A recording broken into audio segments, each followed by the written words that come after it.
You ever play one of those games and then it was such not a great experience? You're like, I just want to run that back one more time to make sure you can get it off your shelf? Yeah, it's kind of Battle of the Babies. Let's talk about it.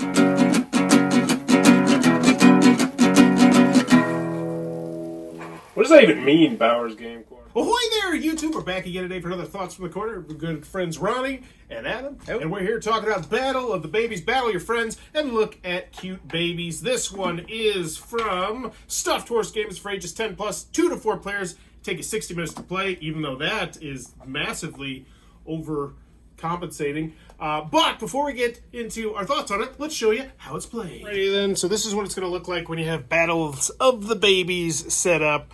So pretty much what you're going to do is you're going to start off with a starter deck, and your starter deck will be pretty much the same, except that you'll have a different asymmetric special ability for which faction you choose. So the special babies, the warrior babies, the ugly babies, and I think it's like the magic babies, or I don't even remember.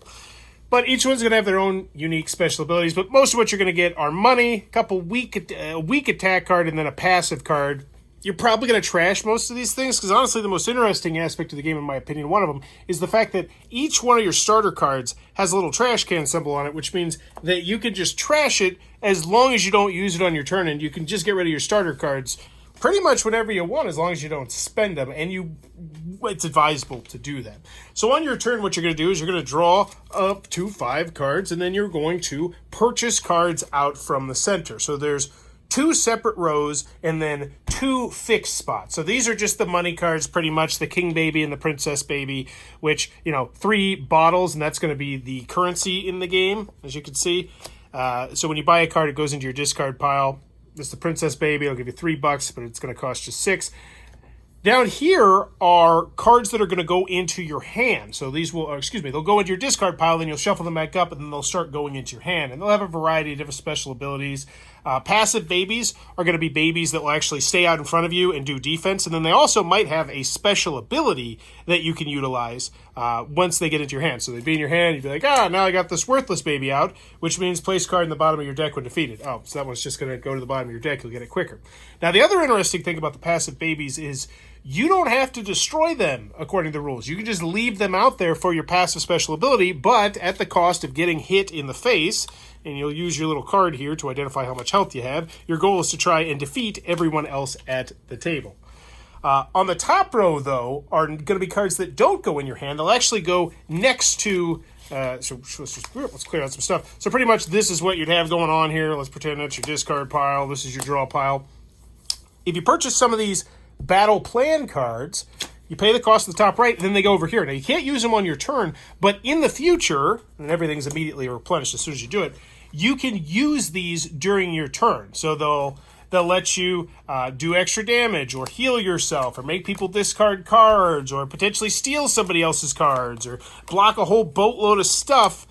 And I actually do kind of like that aspect of the game, but that's more about the thoughts of the game. But on your turn, what you're going to do is you're going to have your 5 cards. You're going to buy stuff. Whatever you buy goes in your discard pile. All your cards eventually go in your discard pile. You'll draw back up to 5 cards. You're going to rinse, wash, repeat until someone has killed everybody else. Now, the one thing I didn't really mention is that some of the cards have like synergies that you're going to try and do, which, if you're familiar with, say, a game like Star Realms, so it'd be like every ugly baby you play this turn has 1 extra damage. So then you're in theory trying to, get as many of the ugly babies as you can, and they're all nicely color-coded. And that's about it. That's about all you need to know about Battle of the Babies. Alrighty then, Battle of the Babies. What are our final thoughts? Let's go over the pros, let's go over the cons. I do want to mention we played this twice this evening, and I think none of us will ever want to play it again, right? No. Who wants to start on this one? Let's start with good stuff, though. Let's start with good. What did you like about the game? It was pretty easy to understand what was going on. Bingo. The rule booklet's not great. The setup's not great. The how to play video was solid. Solid. Yeah. The cards are decent. Yeah, they feel thick enough. How was the rule book? It was okay. It was okay. The setup was a little bit more confusing than it needed to be, but it's all minor nitpicks compared to the gameplay itself. I personally liked the crudish artwork, and there's a good variety of artwork in here. So if you like the artwork, there's a good deal to see in there. Mm-hmm. The asymmetric powers, they were there, which is always nice. Played smoothly, less than the 60 minutes. I mean, our first game lasted like 30. Like our first game was like under 30 minutes. It was quick. Yeah. It was and that was first game. We watched the 8-minute how to play video. I'd be surprised if it was 30 minutes. Yeah. Well, I thought it was interesting that you were able to get rid of those starter cards, just willy-nilly, get rid of them right away. You say interesting, good or bad, or just interesting? I would say, well, I mean, I got rid of them as quick as I could, basically. So I don't know that it was good per se. You're pretty much going to want to do that every time. As soon as you can purchase some cards, you want to do that. Except for one strategy that could kind of be broken and ruin the game for someone a little bit, which came up with us, where so there's these cards you can purchase and you just set them off to the side and then you can unleash them as you want, which we showed in the middle part. And there's one that lets you take a card from someone's hand and put it into your discard pile. And there was a situation where literally, if Ronnie, because he played two of them on me, he played two of them. If he would have played them both on me and took both of my money cards, because I only had 2 money cards the whole game, I was running this really finely tuned hand. I couldn't have bought anything else the entire game. And then I would have just lost, because then you could have stole, like when more came up, you could have literally stole the rest of my cards. Stole all of your cards. And I couldn't have done I'm going to guess that doesn't cover it in the rule book. What if you have 0 cards? But here's the thing, if you're a deck building fan, because here's the thing, I'm a huge deck building is my favorite genre. Like, it's my favorite genre. And if you're one of those people who's just like, likes a nice tight deck, with like, that could completely ruin you. Which would be funny at the time, but if you were playing it would be really crummy. I mean, luckily it doesn't take too long to play, so it wouldn't have lasted long. I do want to compliment. I like the passive abilities. So if you're familiar with like Star Realms and some other games, you can have these cards that you can put out that can defend you, but they don't have to defend you, and so they can just kind of act like passive abilities if you want them to. Where if you just say, all right, I'll just take the 3 points of damage, I'm not going to use my defensive characters to block it. So that was interesting. There's some cool ideas here, but overall, just like the asymmetric special abilities didn't feel balanced. No. You want to hit on that one? Oh my goodness, I forgot about that until you just mentioned it somehow. But that is by far my biggest gripe with the game is the asymmetrical abilities. There's only 4. Yeah, and there's only 4 of them, but like, I feel like the only one of them is even good. And the warrior one is good. If you play 2 warriors, you get to draw a card. That's good. Drawing a card's great. I think all of the rest, well, and some are okay. But like there are passive cards that are better than that. Getting cheaper cards, that's okay. But like the green ability is just garbage. Just garbage.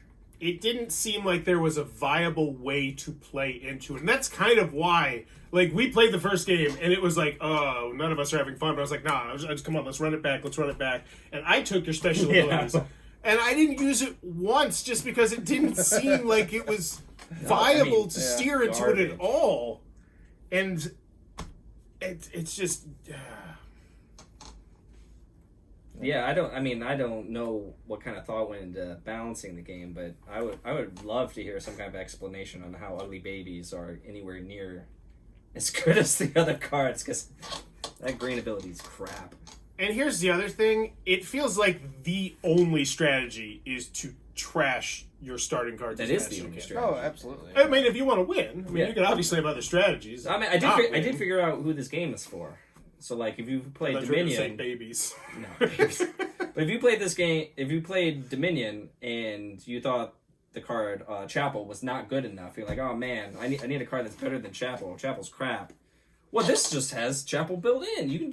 Because all the starting cards, all of them, if you don't play it, you can trash it. And if you've ever played any deck building game ever, you know trashing your starting cards is very good. Like, you aim to do that. Like in any deck building game. And this one just lets you do it for free. And it's like, okay, so on my first turn, I'm going to try to discard as many starter cards as I can, and my second turn, and my third, and then I'm probably done with starter cards. Yeah. I will. And at that point, your deck is so tight that you're like, I know what's coming up. Like, you can, But that being said, I feel like if you played this a lot, that would be really dangerous with those 1 cards that let you steal somebody else's card. but I just don't see anybody wanting to play this enough where you would start to develop strategies around the specific cards in the game, because I do have good things to say about the game. It's got good ideas, I think. Yeah, there's certainly good ideas in here. I feel like Battle of the Babies is a cool concept. I don't personally super care for the art, but it could be cool. But I feel like, to really try to, different asymmetrical abilities for sure, especially for the green. But also, don't let the starting cards trash themselves. Just get rid of that. I love that. As someone who loves to trash cards, I do love that. But it just... You can't. I don't know how you can have a game with that in there. And then there's no cards that trash anything else the rest of the game, too. What if there were just a couple of them that you could trash, but you had to keep the rest of them? I mean, it has to be... sure, maybe. Yeah. But I will say... I was sort of thinking, like one of those passive abilities on your... is like you can trash a card every turn. Cards. Which would still be really good. Trashing a card every turn, really good. Really, really good. What's better than that is just being able to do it for free. So. I want to spotlight one thing that I actually do really, really like about this game. And that is the second buy row. So you can buy cards that go into your hand, but then you can also just buy cards that sit off to the side and you can spend them whenever you want later on. And I thought that, I actually really liked that a lot. Having those right there, some let you draw a card, some let you steal a card, some were defense. I do wish there was more variety in those, though. Because Yeah. it's just like the same stuff over and over again. It's like, it's... Yeah, I think there's more than 4, but it sort of seemed like there was 4. There wasn't a whole lot of them. Yeah. So there was heal 2, there was defense, there was 3 attack, there was steal a card. Yeah, I feel like if we spent like an extra... Yeah, we could totally list them all. Yeah, card variety would be nice. So in the end of the day, this is the question I always ask. If I were to hand this to you for free, which this time it's a real offer, would you want it? No. Do you know anyone that you think would want it? Like I said, if you play Dominion... This is such a weird hypothetical. And you're like, man, this Chapel card's terrible. So that's you. No one has ever thought that. What about you? But then this game would be for you. You play with your family a lot, who are not the biggest gamers. Do you think they would enjoy this more? I doubt it. I'm trying here. I mean, because my family likes Dominion, and that's easy as well. Like, it's... Yeah, but being able to trash your starting card, it just ruins the game. I don't know how you can have a good game. It kind of forces you to kind of have to do that, because if you're not, the person next to you... And also, all of them suck. I mean, they are starter cards and they're terrible. Why would you not want to trash them? That's pretty good, like, though. if you are going to attempt this idea, make them good. So you're like, oh, should I trash them? Should I not? I don't know. It's actually an interesting idea. Yeah, I mean, that would be an interest. I would have to see a game that does that, but you could make it interesting by actually having good starting cards. Yeah, rather than buying the ones that are worth 2 right from the get-go, have them all worth 2. I don't know. Battle of the Babies. Not for us, and we can't really think of anybody who it might be for, which is never good. But if you enjoy the content, please be sure to click on the subscribe button down below as we're trying to reach 17,000 subscribers in 2023 to make them the biggest year ever. And in the comments below, let me know, would you like another baby? Yes? No. No. And as always, thanks for your time, YouTube. This video is brought to you by all of my amazing Patreon supporters, and I would love it if you would join their ranks and have your name immortalized in the end of many of my videos for the end of time. But consider for only $1 a month, and as always, thanks for stopping by.